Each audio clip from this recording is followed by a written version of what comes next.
Della Maddalena is going to need a miracle to beat Belal Muhammad. Before I get into that though, if you're new here, make sure you subscribe as I have brand new videos every single week. I'm going to make my predictions for the main and co-main event of UFC 315. The rest of this card is bleak. No real star power, no buzz, just another example of quantity over quality. I know we've got Aldo on this card, but does anyone really care at this point?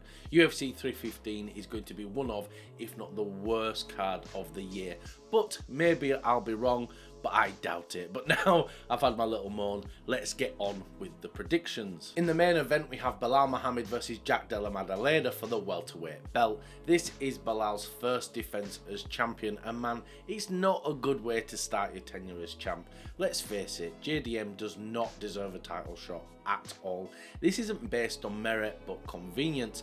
Belal was supposed to fight Shavkat Rakhmonov, but that fell apart due to injuries on both sides. But it doesn't really matter how you get there. JDM is here and he's fighting for the title. But can he get the win? His biggest win is over Gilbert Burns, and Burns is a high-level fighter, but let's not rewrite history. Burns took down JDM several times, controlled him, and was on his way to getting a win, but Jack landed a perfectly timed knee in the third round and got the finish. Credit where credit is due, that took composure and killer instinct. But the cracks in JDM's game are obvious. His takedown defense just isn't good enough against someone like Belal, but he does show his resiliency and has that ability to win at any point.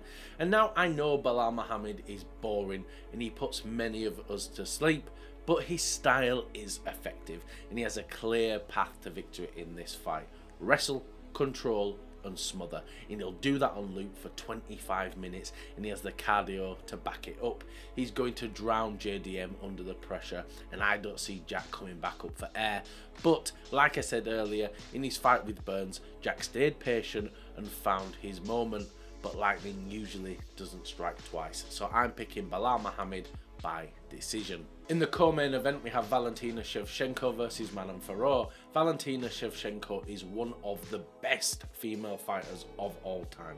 She's fought the best of the best, and pound for pound, she's probably one of the most talented fighters on the planet, both male and female. She has it all: speed, strength, striking, grappling, submissions, KOs, and her fight IQ is unmatched.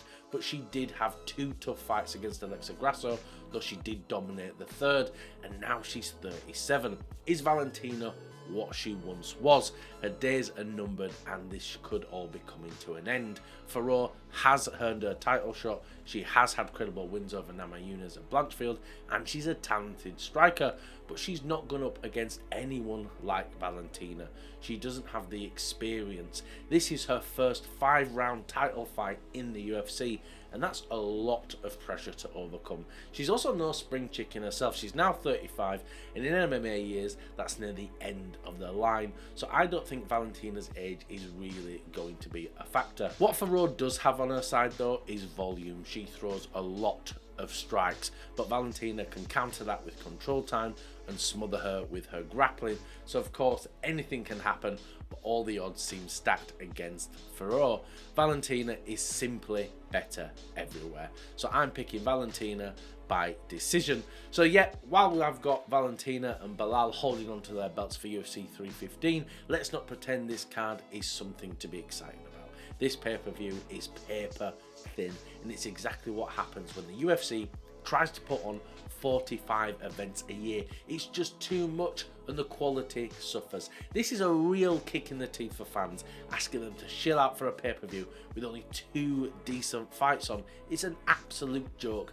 This just isn't a weak card. It might be the worst UFC pay-per-view of the year, if not the last 5 years. But anyway, I'm going to stop crying, and that's been my predictions for UFC 315. But let me know what you think down below. Thank you everyone for watching. If you can like and subscribe, it really does help the channel out.